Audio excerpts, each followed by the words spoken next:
You're listening to the Ecocide Report, a monthly podcast from Stop Ecocide International and the Movement for Ecocide Law. Stop Ecocide International is working tirelessly to get ecocide recognised by the International Criminal Court, but we need your help. If you value this content or want to support the work of Stop Ecocide International, you can become a patron over at patreon.com for just 1 hour's wage per month. Your support makes our work possible, and we can't thank you enough. So, for those who are new to this, Jojo, could you talk in a bit more detail about what Stop Ecocide International is doing right now, not just as a raison d'etre, but the steps it's actually taking, what's happening now and what's coming next? I can indeed. Our core of our work is the global development of kind of cross-sector support to criminalise mass harm to nature, or ecocide. I mean, the etymology of ecocide is killing one's home. I mean, it's a very apt way to describe what's happening to our planet. And so our work, we consider ourselves to be an advocacy organisation, but we're also at the heart of what is now a growing global movement. And so, we deal with, we encourage mobilisation at grassroots, but we also, we brief and give information at NGO and corporate level, but also at political level, informing, convening, and we have lawyers that we work with, but we also work with people in faith groups, with Indigenous voices, with diplomats. So, we're really across the board growing a conversation, I would say, effectively, so that we can start to envisage globally the framing that we need. In other words, what is it that we need to avoid doing? What is the harm that we need to stop? What is the damage that we need to prevent and protect from in order to move forward into a world that is harmonious, that works with nature, and that actually gives our children something to look forward to? This has been just the most incredibly busy month, and it's involved New York Climate Week and the UN General Assembly. It's involved participation in the online Virtual Island Summit. It's involved inclusion in a really important report on business and the launch of a business open letter. It's included an amazing amplification by the youth movement around this work to criminalise ecocide. So yeah, it's been a really exciting month. That's outstanding. So let's start with New York Climate Week. How did that go? Well, New York Climate Week is just an incredible moment during the year. It takes place at the same time as the key session of the UN General Assembly, and all the key voices from states and also from the world of environment and climate are in New York during that week. So it's an incredibly key moment in the year. And we were out there with a small team. I had diplomatic meetings out there with various ambassadors, and we also took part in events during the Climate Week.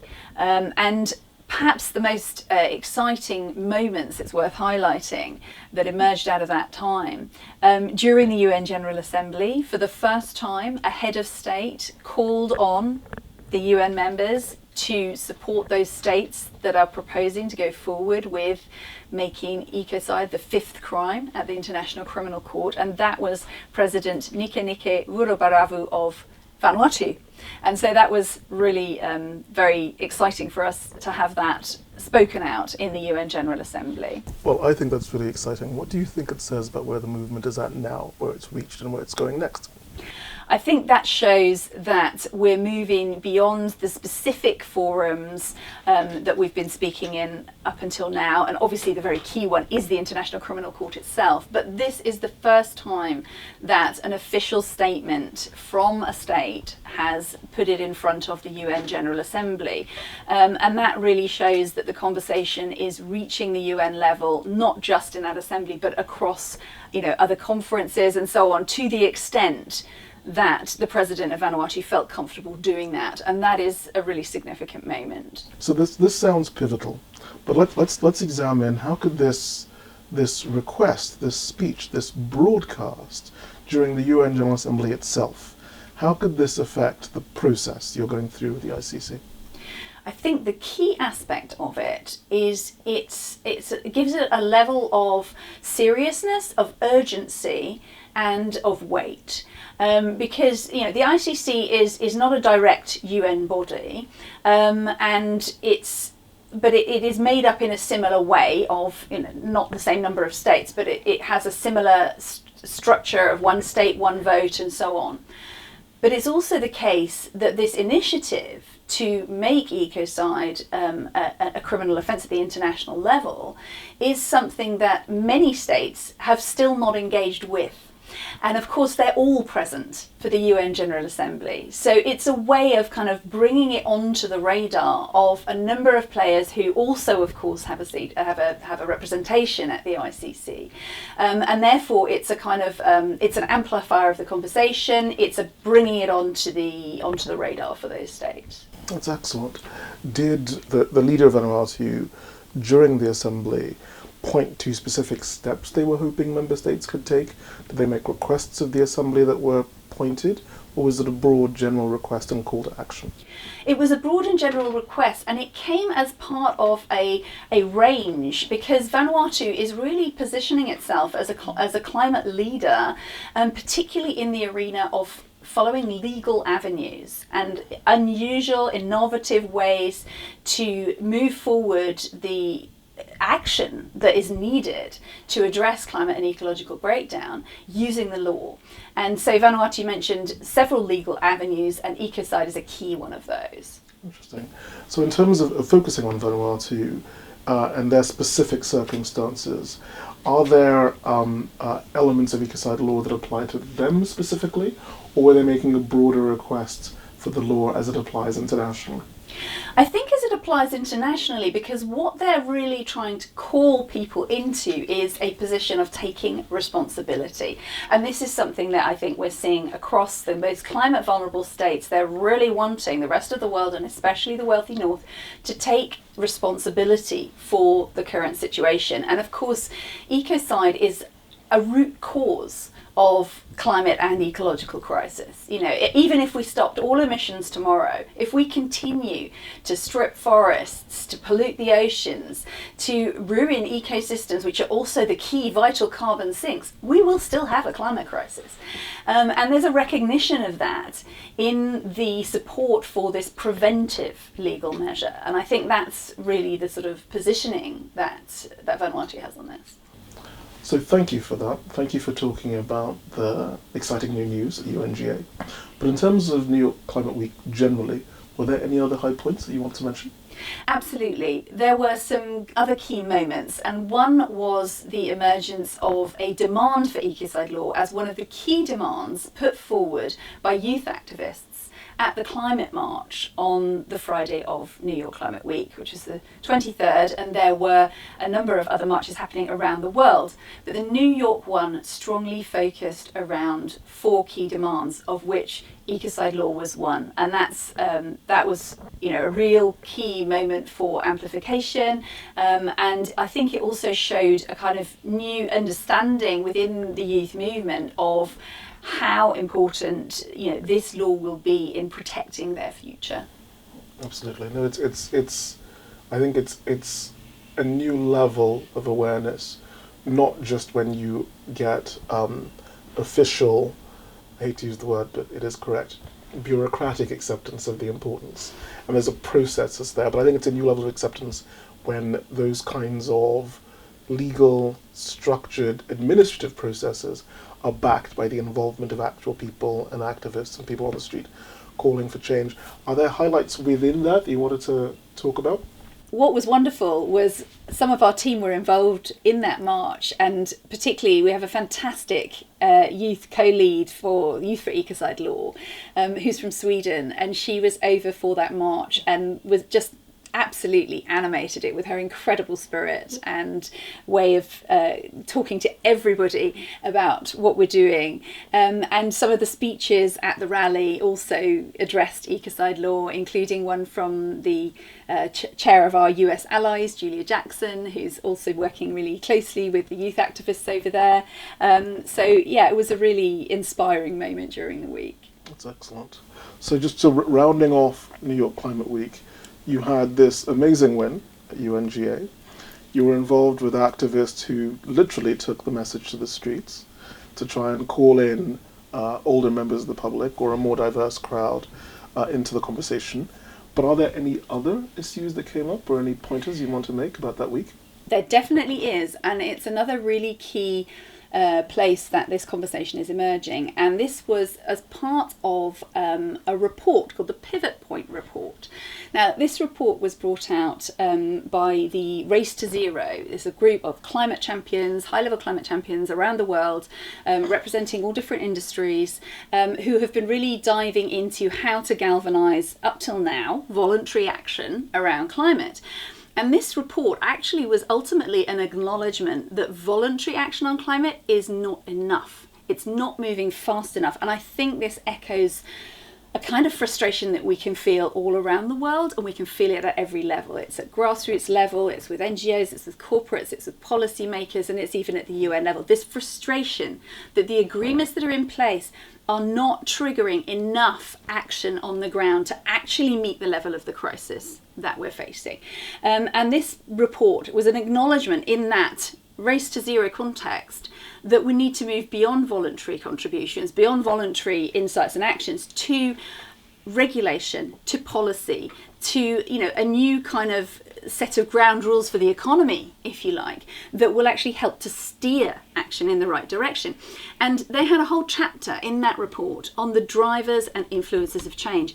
And there was a whole section there on ecocide law as a driver and influencer of change. And that is a really important place for that conversation to start being opened up, because of course it is the actions that are being taken by corporations in the economic world that are ultimately need to start flowing in a new direction. And that was a really really exciting development, actually. Money is like water. It just flows wherever it's allowed to flow. So that's where the framing comes in as really important. And sometimes it can just be about stimulating the right questions. I mean, I have great faith in human imagination, human ability to come up with solutions that can take us in the right direction, so solutions that are innovative, that work in harmony with nature.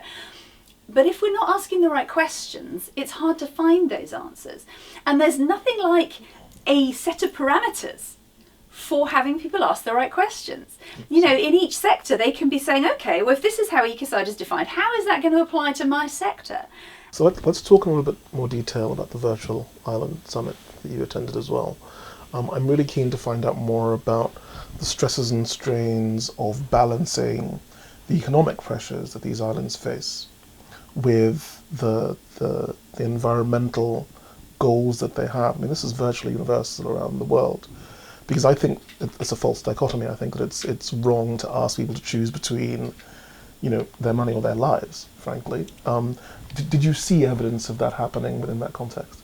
And I think this is particularly the case with the ecocide law route, is how island states can take control of the agenda in some way, and by moving forward something where a one state, one vote forum is at play, and at the International Criminal Court, unlike at the UN, there isn't a veto. So it is about bringing in the numbers. Actually makes a huge difference in terms of numbers of states, even if they're, economically speaking, smaller players. And so I think that was a really interesting and useful juxtaposition, and useful to kind of create, to provide that information in that forum. And that attracted considerable diplomatic interest. So Vanuatu co-sponsored those events and contributed to them. But we also had, for example, the ambassador from Antigua and Barbuda, the ambassador to the US, who's a very strong supporter of what we're doing. And it was a very kind of, high-level conversation, but one that is really fascinating to land in that context, to give, to sort of show what tools are available. That's excellent. I think there's another really interesting paradox, if you like, that comes out of these conversations. I think sometimes people ignore, because we tend to sort of define these things as sort of good versus evil, right versus wrong, and these things are never as clear. We all know this, because there will be island states, for example, who may want to explore their own oil and gas reserves or undersea mining opportunities near them. And then there'll be others, screaming on the sidelines going, please do not do this. because the broader context of this is very challenging. Have there been conversations between yourselves and other potential partner organizations, like, for example, the Fossil Fuel Non-Proliferation Treaty Group? It's interesting you bring up the Fossil Fuel Non-Proliferation Treaty, because that's another of the legal avenues that Vanuatu is pursuing and that is also of interest to a number of countries. And I think this, I think it's, as you say, it's not fair on those countries to create this kind of either or relationship, because ultimately there are other ways to go, and actually what the wealthy North should be doing is supporting those states in moving beyond the oil and gas pathway that has been so destructive. We know that other technologies and better approaches are already available, so it's a question of how is that facilitated. And again, I think there is this frustration amongst those countries that the support that is coming from the North is not enough, and it's not focused in the right places. And so I think this plays into what's coming up next for us, which is we're going to be at COP27 in Egypt, and there's inevitably going to be a big conversation around loss and damage, which has been a disappointing one, I think, for many people so far, because there has not been the support forthcoming that there should have been. And what's interesting is that this is the first time that the Ecocide Law Initiative is actually being presented at COP as part of the official programme. So there's actually an event that focuses around Ecocide law as part of the official side event programme. And I think that the relationship there is very much, certainly for us, it's around identifying the frustration at the lack of action, the frustration at the lack of financial support, and the looking to the legal framing to potentially start channeling action in the right direction. And that's going to, I think, be a really interesting context for us to arrive at COP27 in. And we're having, we'll have stand space there. We'll actually have a really strong presence there. And that's the first time that's been an official part of the climate COP. So I think that's a really interesting juxtaposition. So within the context of understanding the signposting that these new laws create in our region, in Europe, and the Middle East and Africa, but specifically the European Union, I think there was some discussion about the new European Crime Directive and the impact of how that overlapped with the work you're doing, how you made that more effective or amplified certain sections of it. Did you want to talk about that? Absolutely, because that is something that is an ongoing discussion in the EU. As you say, there is this directive. It was originally the 2008 directive on protection of the environment through criminal law, and it's open for revision at the moment. And there is a revision draft being discussed and going through various committees and so on. And there's quite a strong push from civil society, but also from some of the EU agencies. A few months ago, the Economic and Social Committee, suggested that ecocide should be included in that revised directive, and that's a major opportunity. It's one that we're certainly pushing for, and it's one that the European petition organisation We Move, which is like the Europe version of Avaz that you may have heard of, they've taken up the sort of campaigning baton on this recently and put out a petition to asking whether people would want to support this going into the EU Crime Directive, and there are already over 70,000 signatures on that petition. So that's a really it's a really obvious sort of show of support for that moving forward, and we've also created a position paper around it, which has well over 100 organisations have already endorsed it, and that number is growing all the time. So this is a kind of opportunity, I suppose, for the EU to take some leadership in this area, because when it comes down to it, it is our approach to the economy, to overconsumption, to all of these things that are kind of have been built into our way of doing things for the last few decades, that have put the more vulnerable countries in the positions that they're in.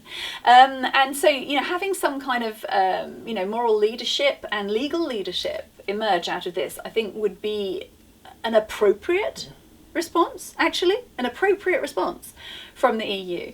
And it's certainly one that we're seeing the conversation growing around, and the next few months we'll see this hopefully develop to the point where it actually gets adopted into the directive. That's excellent. I think 70,000 signatories is no small thing at all. Is there a call to action that you'd like to make around this issue? Because I think certainly within the context of the process that directives go through at the European Commission, there are lots of stages, and there are lots of different parties who are interested, lots of committees who review it. Is there a call to action you'd like to make for partnership or specific people or groups within the EU? Yeah, I mean, very, very simply, for civil society, we would encourage you to obviously sign this petition. If you look up We Move Ecocide petition, you'll find it, and you'll also find it linked to on our website. And for organisations, we would really encourage you to look at the full position paper that the Stop Ecocide Foundation has produced, and you can find that on our website under Act Now. You'll see the European directive, and to endorse that, because it's actually very powerful when organisations get together and collaborate and endorse something. And actually, Frans Timmermans last year was quoted as saying that he believed that ecocide would soon be understood with the same urgency as the climate crisis is understood, and at the time his thinking was that perhaps that call is not yet loud enough. Well, I think we're already disproving that. We're already showing that actually the momentum is gathering at a pace that shows it really is of concern to citizens.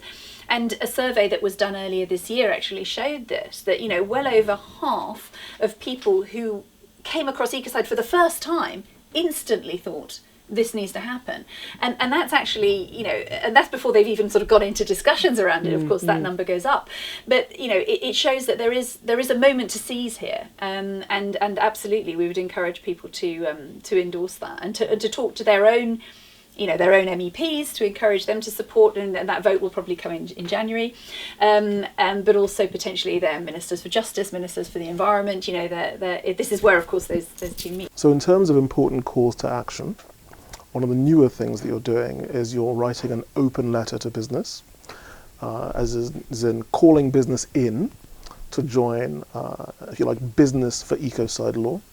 Could you talk in a bit more detail about it, what you're hoping to achieve from it, what steps you're taking now and plan to take in the near future?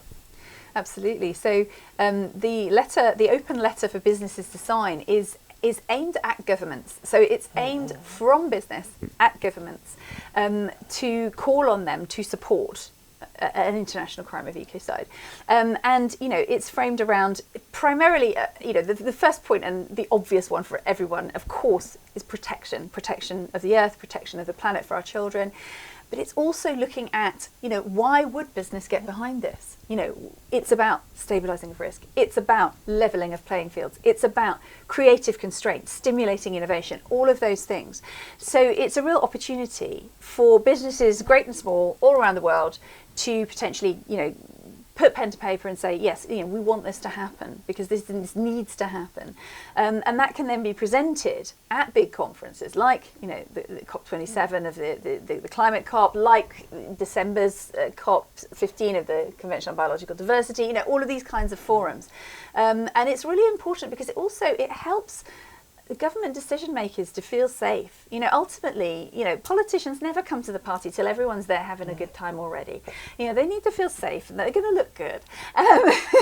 So, a lot of that involves business support. Effectively, businesses great and small are what keep all of our lives moving.